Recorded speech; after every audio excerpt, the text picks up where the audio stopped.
Hello student, Fayol के principle we already done. Today we are discussing about Taylor principle. Taylor's के कुछ 4 principles हैं only, उनके बारे में हम जो है आज डिस्कशन करेंगे. बहुत ही सिंपल और बहुत ही आसान है ये जो आज हम इस पर डिस्कशन करने वाले हैं. बहुत ही कम टाइम में जो है कि हमारे जो ये कवर हो जाएंगे. फर्स्ट प्रिंसिपल ये है टेलर के 4 प्रिंसिपल. अभी 3 राइट किए हैं क्योंकि स्पेस नहीं था थोड़ा. 4 principle. First is science not rule of thumb. ये कहते हैं कि देखिए आपने कोई डेवलपमेंट किया, आप किसी टेक्निक का यूज़ कर रहे हैं, तो ये नहीं कि आप उस चीज़ में उस एक्टिविटी में फंसे रहेंगे. आप कोई भी ऐसी नई टेक्निक डेवलप करिए, कोई भी ऐसी इनोवेशंस कीजिए जिससे कि आपका टाइम भी कम हो और जिससे कि आपकी एफर्ट्स भी कम हो. ये कहते हैं science not rule of thumb.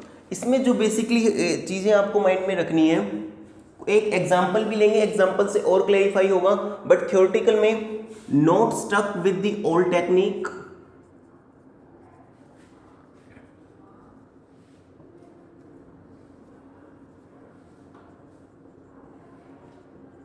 हम जो है ओल्ड टेक्निक में नहीं फंसे रहेंगे, हम जो है कुछ इनोवेशंस करेंगे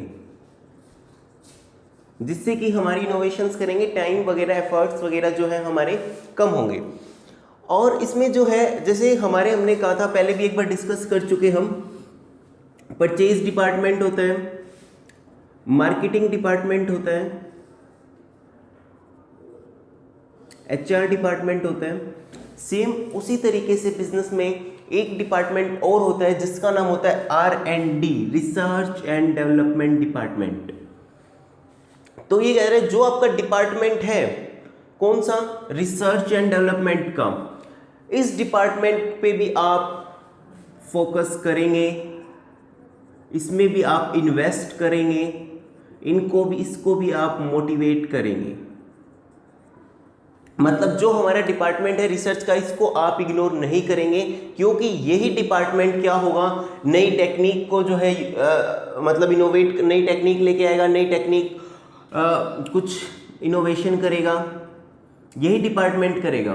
कौन सी मशीन यूज़ करनी है, कैसी टेक्निक यूज़ करनी है, ये डिपार्टमेंट ही बताएगा. इसलिए हमें इस डिपार्टमेंट में इन्वेस्ट करना चाहिए, इसको मोटिवेट करना चाहिए. और इसमें जो है ये चीज़ इस तरीके से. और इसके बाद इसमें एक एग्जांपल देखते हैं हम. इस एग्जांपल से देखिए, बिजनेस स्टडी एक ऐसा सब्जेक्ट है जिसमें आपको हर एक चीज़ के एग्जाम्पल पता होना चाहिए, तभी आप क्या होगे, हर एक चीज़ को अच्छे से समझ पाएंगे. अगर आप एग्जाम्पल नहीं लोगे किसी भी चीज़ का, मान लो कोई भी प्रिंसिपल है और आप सिंपल उसको रटने लगे, तो बॉस नहीं हो पाएगा. हमें हर एक चीज़ के क्या है, एग्जाम्पल जो है पता होने चाहिए, एकदम क्लैरिफाई होने चाहिए. इसका एग्जाम्पल ये है, देखो काफ़ी टाइम पहले हमें पता है जो है पहिए भी आ चुके थे और टेची जो है वो भी थी, लेकिन लोग क्या करते थे, उसको ऐसे मतलब पहिए उसमें लगे नहीं हुए थे, ऐसे उस वेट को कैरी करते थे, जो कि बहुत ही डिफिकल्ट होता था कैरी करना. उस वेट को उठाए रखते थे. किसी ने सोचा मतलब पहिए क्यों ना हम, जो ये अटैची है इसके पहिए बहुत, मतलब पहले पहियों का तो बहुत काफ़ी टाइम से आविष्कार हो चुका था, लेकिन किसी ने सोचा ही नहीं इस वे से, क्यों ना हम अगर इस अटैची के नीचे पहिए लगा दें तो वेट कैरी करना कितना इजी हो जाएगा. और इस बंदे ने ये बात सोची और उसने ऐसा ही इम्प्लीमेंट किया, सूटकेस के नीचे पहिए लगाए और वो बहुत ही सक्सेस भी हुआ. तो ये यहाँ पे क्या हुई, इनोवेशन.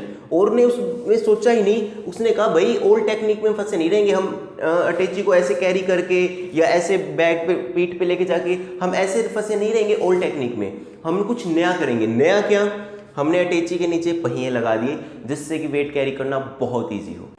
सेकेंड है harmony not discord. Harmony not discord principle कहता है, देखिए 2 होते हैं, एक तो होता है मैनेजमेंट, एक होते हैं वर्कर. मैनेजमेंट थिंक कि वर्कर्स तो काम ही नहीं करते, निकम्मे होते हैं, आलसी होते हैं, इनको तो बस पैसे दे दो, काम की को ना, इनसे कुछ नहीं होता. आलसी और निकम्मे होते हैं, इनसे कुछ भी इनके बस का नहीं है. वर्कर ये सोचते हैं, ये था मैनेजमेंट थिंक, वर्कर ये सोचते हैं हमारा मैनेजमेंट तो इतना ख़राब है, इनसे कभी एडवांस मांग लो तो एडवांस नहीं देते, सिर्फ प्रॉफिट और काम काम के दिखते हैं, हमारे अंदर क्या कोई फीलिंग्स नहीं है, हमारे अंदर क्या कोई इमोशंस नहीं है, मैनेजमेंट ऐसा कुछ सोचता ही नहीं है। वर्कर ने क्या सोचा, मतलब वर्कर सोचता है मैनेजमेंट खराब है और मैनेजमेंट क्या सोच रही है कि वर्कर्स खराब है, और इन दोनों में यहीं पे क्या हो गया, क्लास, इसको हम कहते हैं क्लास कन्फ्लिक्ट। देखिए ये जो वर्ड मैं लिख रहा हूं ये आपको, ये कीवर्ड्स हैं, केस स्टडी में आपको मिलेगा class conflict. It means harmony not discord is use, not stuck with the all technique, innovations, it means science not rule of thumb. ये आपको नोट्स में लिखने हैं आपको, और ये बहुत ही इंपॉर्टेंट है। तो ये यहाँ पे क्लास कन्फ्लिक्ट हो गया। तो ये प्रिंसिपल कहता है कि इस तरीके से ऐसा नहीं होना चाहिए कि वर्कर्स ये सोचे मैनेजमेंट के बिना हमारा काम नहीं चलेगा, और मैनेजमेंट थिंक्स वर्कर्स के बिना हमारा जो है काम नहीं चलेगा, हम वर्कर्स के बिना सरवाइव नहीं कर सकेंगे। ये दोनों एक दूसरे को इंडिस्पेंसेबल समझे।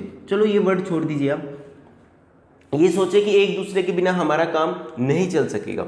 एक इसमें ये ऐसे बताया गया, एक एग्जांपल अगर हम देखें, मान लो ये कार है, तो इस कार में हम ये कहें कि जो दो पहिए हैं वो मैनेजमेंट है, और जो बाकी के दो पहिए बच गए वो हैं वर्कर। इट मींस मैनेजमेंट और वर्कर एक ही कार के जो वे 4 व्हील हैं, जिनके बिना अगर एक भी खराब हो गया, मतलब अगर ये वाला व्हील खराब हो गया तो भी कार नहीं चल पाएगी। और ये पूरी कार क्या है, ये है पूरा ऑर्गेनाइजेशंस। ये कार क्या है, ऑर्गेनाइजेशन। ये कार ऑर्गेनाइजेशन है, और इसके जो व्हील है, 4 व्हील हैं, वो क्या है, 2 व्हील मैनेजमेंट है और 2 व्हील क्या है, वर्कर। अगर किसी में भी इम्बैलेंस हुआ तो कार स्मूथली, यानी कि ऑर्गेनाइजेशन जो है स्मूथली नहीं चल पाएगा। It's all about harmony not Discord. ठीक है, नेक्स्ट है कोऑपरेशंस नॉट इंडिविजुअलिज्म। इसमें कहा गया है कि देखिए कितनी जल्दी होगा ये, सेम एज इनिशिएटिव। जो इनिशिएटिव प्रिंसिपल किया था हमने से जो फ्योल का, ये सेम उसी की तरीके से है, कोऑपरेशंस नॉट इंडिविजुअलिज्म। इसमें कहा गया है कि आप कोई भी पॉलिसी बना रहे हैं, जब आप क्या कर रहे हैं, पॉलिसी फ्रेम कर रहे हैं, तो आप अपने सबऑर्डिनेट से कंसल्ट करके ही पॉलिसी बनाएंगे। जब भी आप कोई पॉलिसी बना रहे हैं तो आप अपने सबऑर्डिनेट से कंसल्ट करके पॉलिसी बनाएंगे।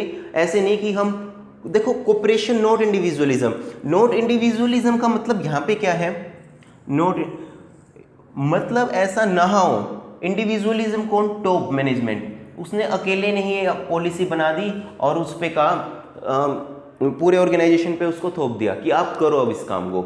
ऐसा नहीं होना चाहिए। इंडिविजुअलिज्म कौन, टॉप बॉडी ऐसा ना करे कि खुद ही पॉलिसी बनाए, वो उनसे डिस्कस करके ही पॉलिसी बनाए। और अगर ऐसी कोई डिस्कशन या ऐसी कोई सजेशन दी जाती है स्टाफ के द्वारा, जो कि बहुत अच्छी सजेशन है, it should be rewarded,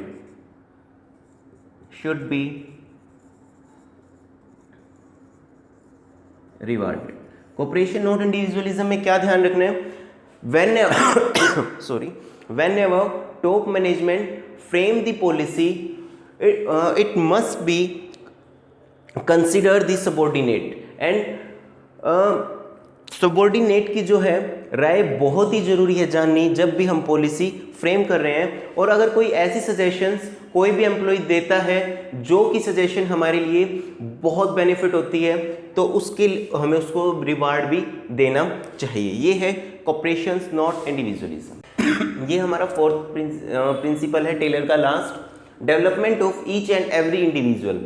development of each and every individual principles कहता है कि देखिए हर पर्सन्स में क्या होता है, अपनी अपनी एफिशिएंसी होती है।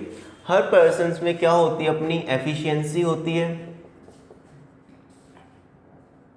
अपना एक टैलेंट होता है, अपनी एक स्किल होती है।